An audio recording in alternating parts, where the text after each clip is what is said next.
গোটেই ৰাতি কান্দি কান্দি মা মই শুই থাকোঁ। পেটত একোৱেই নপৰে। বহুত কষ্ট পাইছিলোঁ দেউতা, বহুত। কল্যাণীয়ে কথাখিনি কৈ কৈ চকুৰ পানী মচি ওলাই আহিছিল। হাজৰিকা, মোহন আৰু নয়নক উলিয়াই আনক। অফিচাৰৰ খঙে আজি চুলিৰ আগ পালে। চিপাহীয়ে সিহঁতক উলিয়াই আনিছিলে। সিহঁতে দেখিছিলে অফিচাৰৰ খং।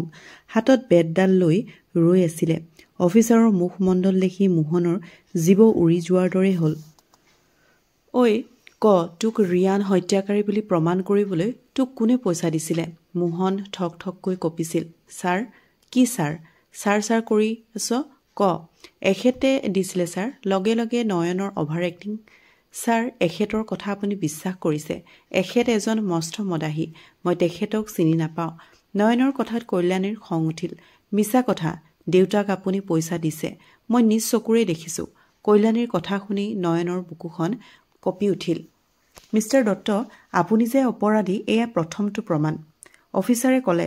ছাৰ কওক, কিয়, কি কাৰণত আপুনি মোহনক পইচা দি ৰিয়ানক হত্যাকাৰী সজাব বিচাৰিছিল? মানে ছাৰ, মানে কৰি থাকিব নালাগে, স্পষ্টকৈ কওক। নিজৰ পত্নীক ৰক্ষা কৰিবলৈ। মই জানিছিলোঁ যে মোৰ পত্নী হত্যাকাৰী। বঢ়িয়া।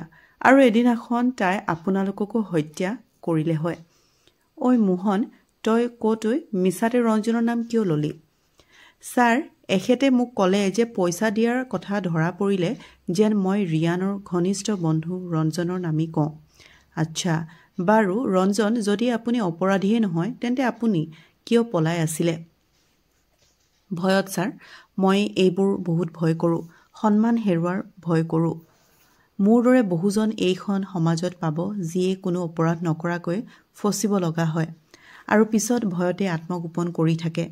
কিন্তু আজি ওলাই আহিলোঁ কাৰণ সত্য থাকিলে মোৰ ক্ষতি নহয় যে মোৰ বিশ্বাস হ'ল।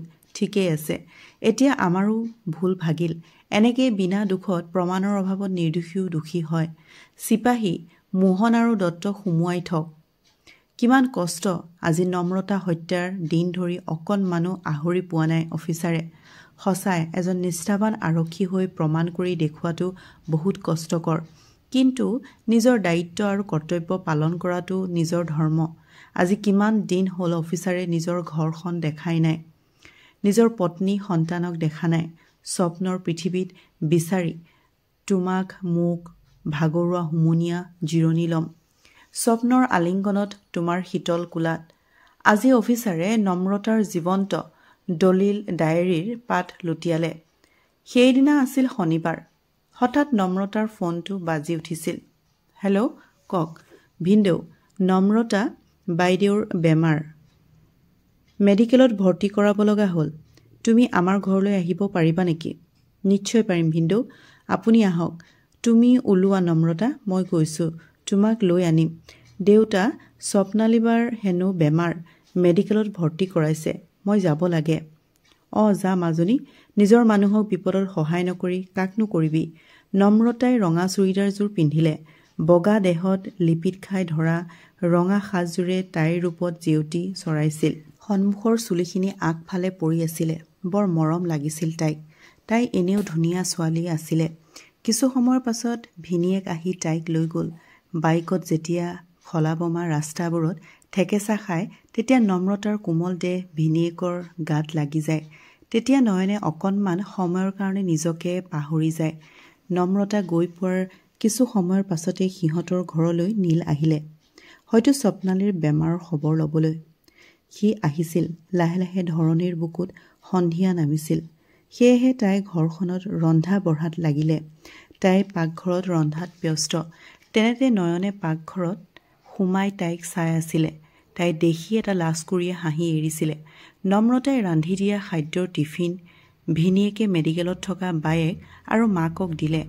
নয়ন, তই যাগৈ যা। স্বপ্নালীৰ লগত আজি মই থাকিম। তই মিছাতে কষ্ট কৰিব নালাগে। নয়নৰ মাকে তাক ঘৰলৈ পঠাই দিলে আৰু কিছু সময়ৰ পাছত নয়ন আহি ঘৰ পালে আৰু নিজৰ কোঠাত সোমাই শুলে। ৰাতি নিৰ্জন হৈ পৰিছিল। নম্ৰতা টোপনিত লালকাল। শুই থকা নম্ৰতাই হঠাৎ ভৰিত কিহবাৰ স্পৰ্শ অনুভৱ কৰে। তাই চকু মেলি যি দেখিছিল, বুকুখন ধিপিংকৈ মাৰিছিল তাইৰ। ভিতৰি আতংকিত নম্ৰতাই টোপনিৰ ভাও ধৰি বিচনাতে পৰি ৰৈছিল। লাহে লাহে কঠোৰ হাতখন তাইৰ দেহৰ ওপৰলৈ বগাই আহিছিল। তাইৰ উশাহবোৰ চুটি হৈ আহিছিল। নম্ৰতাৰ গৰ্ভৰ সন্তান কাৰ? স্বপ্নালীয়ে কিয় হত্যা কৰিলে নম্ৰতাক? তাৰ হাতখন ক্ৰমান্বয়ে তাইৰ শৰীৰৰ ওপৰলৈ বগাই গৈছিল আৰু তাইৰ মৃতদেহ এটাৰ দৰে পৰি ৰৈছিল। তাইৰ পৰা কোনো সঁহাৰি নাপাই সি নিজৰ ৰুমলৈ উভতি গৈছিল। ৰাতি যিমানেই গভীৰ হৈ আহিছিল, নম্ৰতাও সিমানেই আতংকিত হৈ পৰিছিল। তাই অধীৰ আগ্ৰহেৰে ৰৈ আছিল, পুৱাৰ অপেক্ষাৰ। সদ্যস্নাতা নম্ৰতাক দেখি পুৱাৰ কাকত পঢ়ি থকা ভিনীয়েক নয়নৰ দৃষ্টি স্থিৰ হৈ পৰিছিল। তাইৰ ওপৰত কিমান যে ধুনীয়া নম্ৰতাজনী, অপৰূপা নম্ৰতাৰ ৰূপে বলিয়া কৰিছিল তাক। ভিনীয়েকৰ চকুত পৰাত তাই এটি লাজকুৰীয়া হাঁহি মাৰি কোঠালৈ সোমাই গৈছিল। ভিনীয়েক নয়নৰ মন মগজুত চক্ৰাকাৰে ঘূৰিছিল মাথো নম্ৰতা নম্ৰতা নম্ৰতা। পুৱাৰ চাহৰ যোগাৰত ব্যস্ত নম্ৰতাক চাই চাই নয়নে বিচৰণ কৰিছিল অন্য এখন জগতত। তেনেতে সোমাই আহিছিল নীল। নম্ৰতা, এগিলাচ পানী দিবা নেকি? তাই দিয়া পানী গিলাচ খাই সি ওলাই যাব খুজিছিল। ৰ'ব, চাহ খাই যাওক।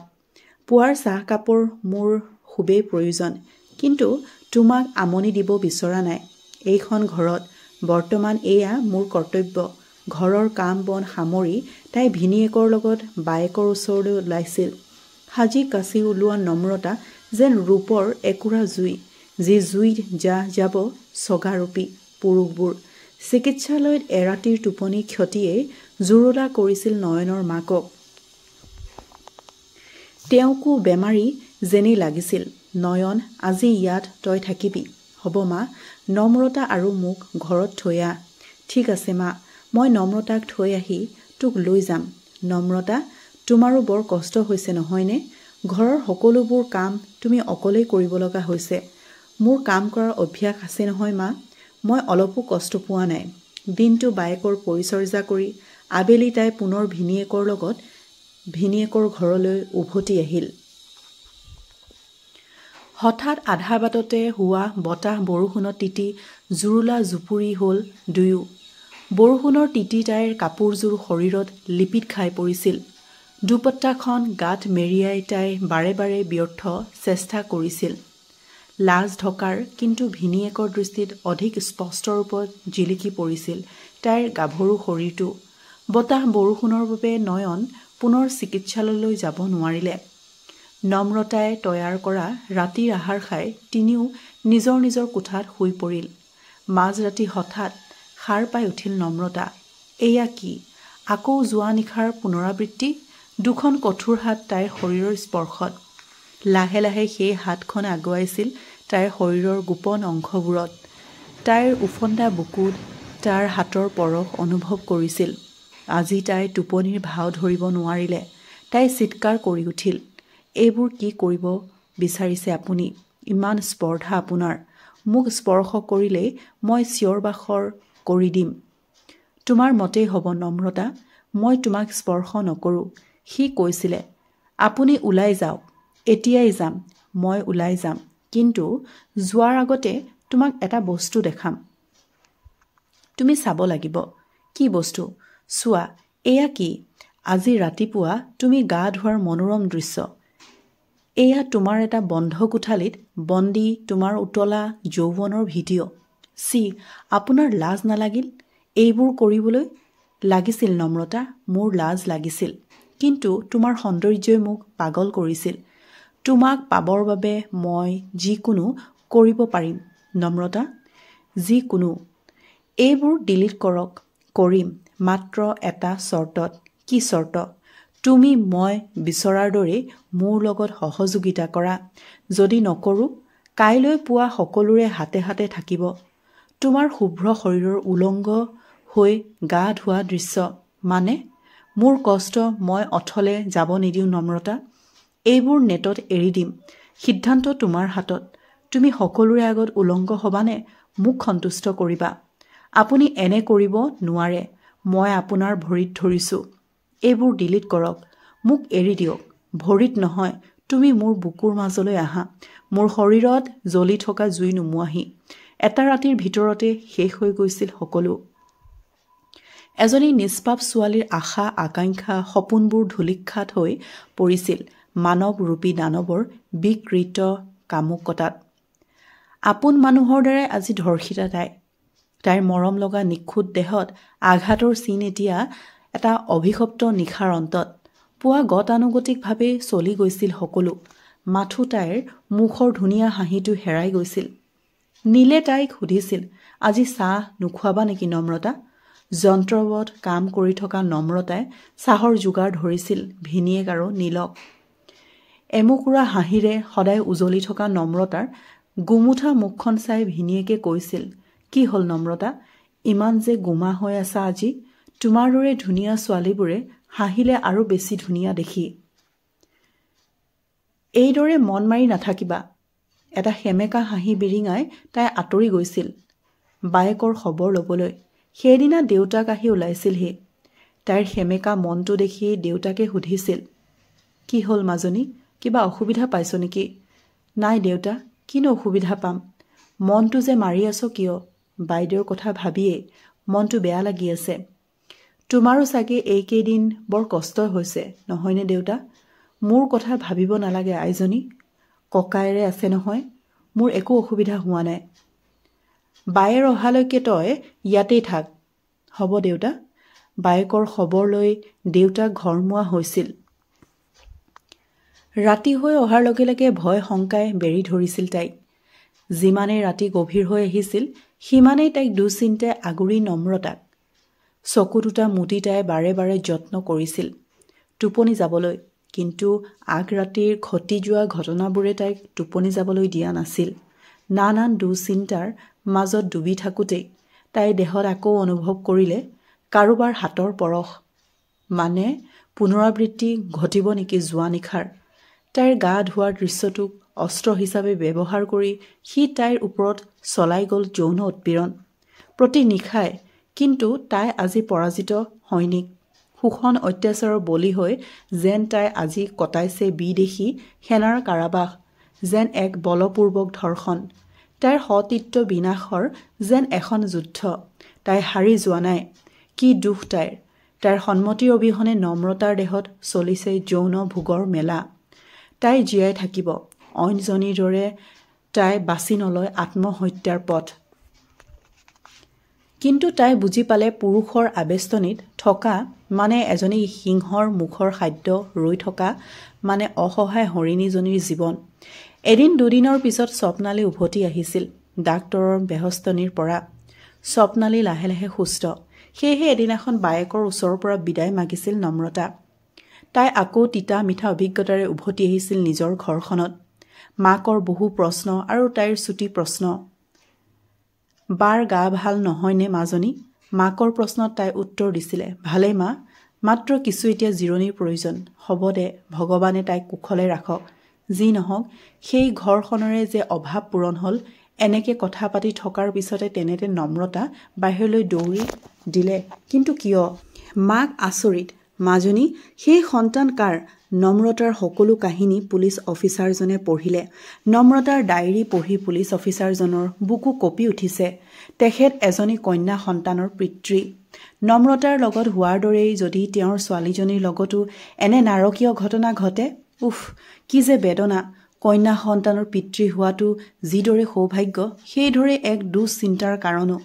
ডায়েৰীখন নোপোৱাৰ হলে নম্ৰতা হত্যাৰ ৰহস্য হয়তো ৰহস্য হৈয়ে ৰলহেঁতেন।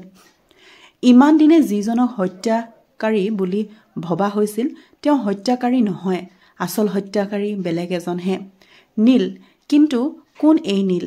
অফিচাৰজনে চিপাহী এজনক নিৰ্দেশ দিছিল, হাজৰিকা, নয়ন দত্ত আৰু স্বপ্নালী দত্তক উলিয়াই আনক। ঠিক আছে ছাৰ। কিমান এটা জটিল তথা পাক লগা ঘটনা, যি ঘটনাই আজি ইমান দিনে দুখন ঘৰক দিলে সীমাহীন যন্ত্ৰণা। আনিছোঁ ছাৰ, হাজৰিকাই অফিচাৰক কৈছিলে। মিছেছ দত্ত, নীল কোন? ভয়ত বিবৰ্ণ হৈ পৰিছিল স্বপ্নালী। তাই নয়নৰ মুখলৈ চাইছিল। নয়ন দত্ত, নীল কোন? নয়নক আকৌ অফিচাৰে সুধিছিল। নীল? কওক। নীল স্বপ্নালীৰ ভায়েক। কি? মোক এতিয়াই নীলৰ ঘৰৰ ঠিকনা দিয়ক। অফিচাৰৰ ধমকিত স্বপ্নালীয়ে নিজে ভায়েকৰ ঠিকনা দিছিলে। ইতিমধ্যেই থানাত কল্যাণী, ৰিয়ান আৰু মাক আহি পাইছিল। মাত্ৰ ন্যায়ৰ অপেক্ষাত দুখন ঘৰ। অফিচাৰজনে কৈছিল, আজি ফাদিল হ'ব নম্ৰতা কাণ্ডৰ আচল ৰহস্য। ৰিয়ান জানিব নিবিচাৰেনে নম্ৰতাৰ গৰ্ভত থকা সন্তানৰ পিতৃ পৰিচয়? বিচাৰো ছাৰ, যাৰ বাবে সংসাৰ কৰাৰ আগতেই ভাঙি চুৰমাৰ হৈছিল। মোৰ সংসাৰৰ সপোন, তাক মই চাব বিচাৰোঁ। নীল, এই নীলেই হৈছে নম্ৰতাৰ গৰ্ভত থকা সন্তানৰ পিতৃ। নীল? কোন এই নীল? অফিচাৰ, নম্ৰতাৰ লগত কি সম্পৰ্ক আছিল ইয়াৰ? ধৈৰ্য ধৰক ৰিয়ান, সকলো স্পষ্ট হ'ব এতিয়াই।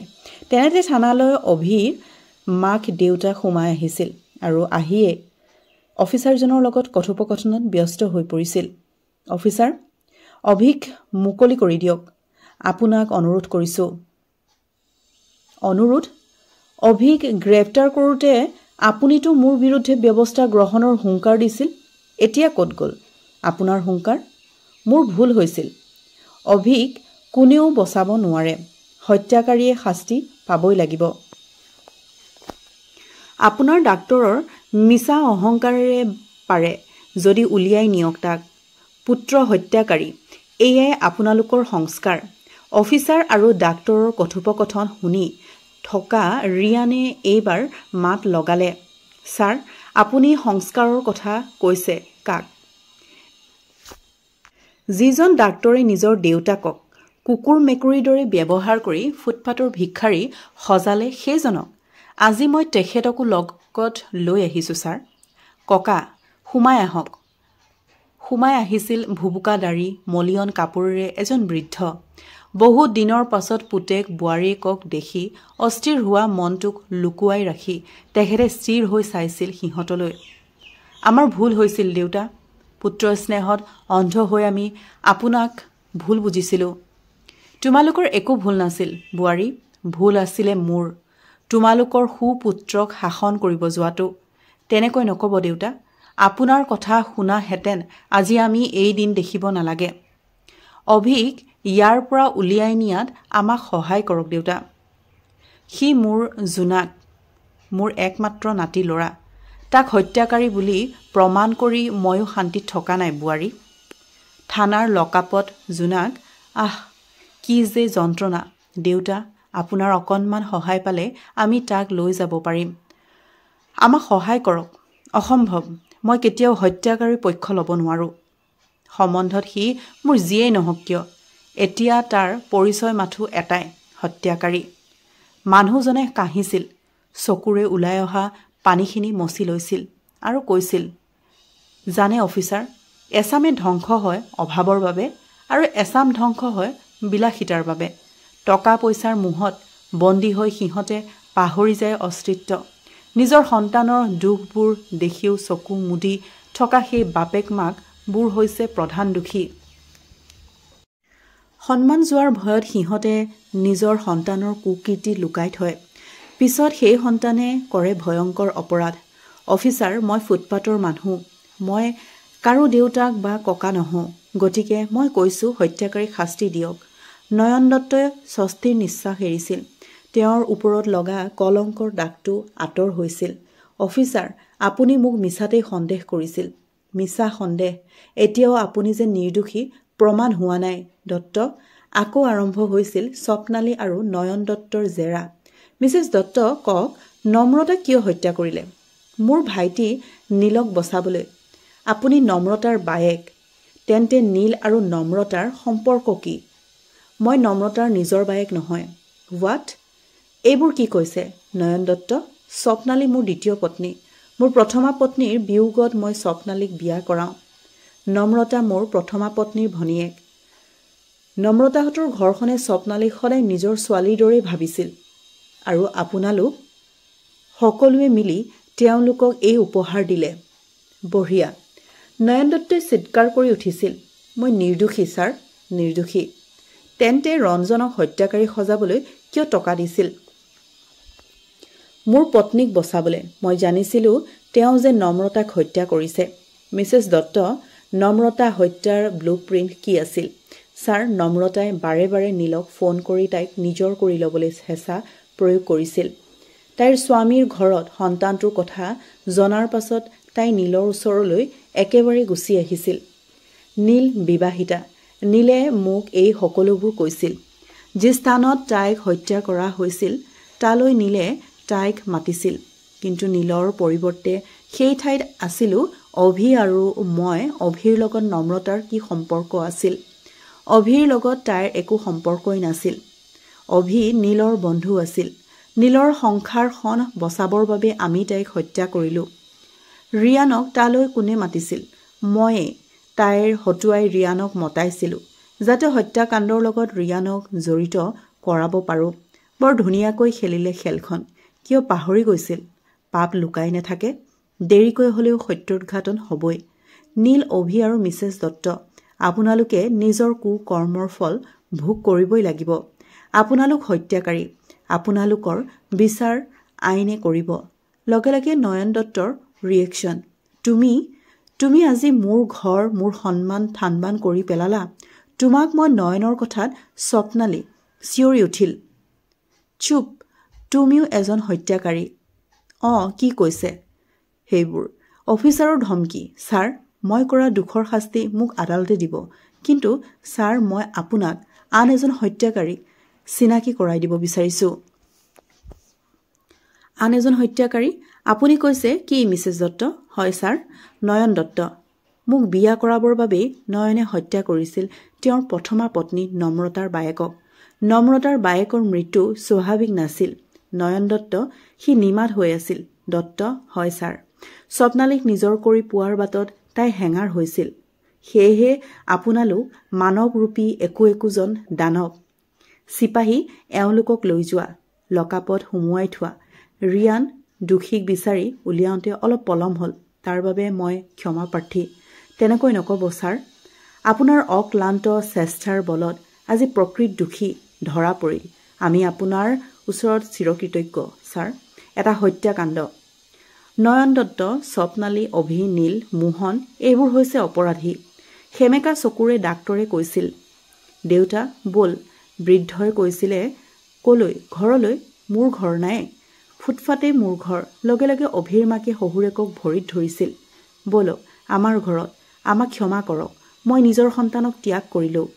ডাক্তৰে বাপেকক লগত গ'লগৈ। এজন অপৰাধী পুত্ৰক ত্যাগ কৰি ৰিয়ান, কল্যাণী মাক ঘৰমুৱা হৈছিল। ৰিয়ানৰ মনটো দুখ আৰু আনন্দৰ আৱেগে ধুৱাই নিছিল। মাকে ৰিয়ানক কৈছিল, অন্ততঃ সিহঁতে আজি ন্যায় পালে। ৰিয়ান, তোৰ জীৱনৰ অভিশপ্ত এটা অধ্যায়ৰ সমাপ্তি ঘটিল। জীৱনটো আকৌ নতুনকৈ আৰম্ভ কৰ। মই কল্যাণীক বোৱাৰী ৰূপত বিচাৰোঁ ৰিয়ান। মা, মই বিয়াৰ আয়োজন কৰিব পাৰোঁনে? ৰিয়ান, মই ভিতৰতে আছোঁ, তোৰ মতামত জনাবি। মাকে বুজিছিল ৰিয়ানক এতিয়া এজন সংগীৰ প্ৰয়োজন। তেনেতে কোঠালৈ কল্যাণী সোমাই আহিছিল। কল্যাণী, কওক ৰিয়ান দা, তুমি মোৰ কইনা হবানে? অভিশপ্ত ফুলশয্যাৰ সেই দিনটো পাহৰিব বিচাৰোঁ মই। লাজুকী হাঁহিৰে দৌৰি পলাব ধৰিছিল কল্যাণী। ৰিয়ানে তাইৰ হাতত থাপ মাৰি ধৰিছিল আৰু কল্যাণী লাহে লাহে হেৰাই গৈছিল ৰিয়ানৰ দুবাহুত।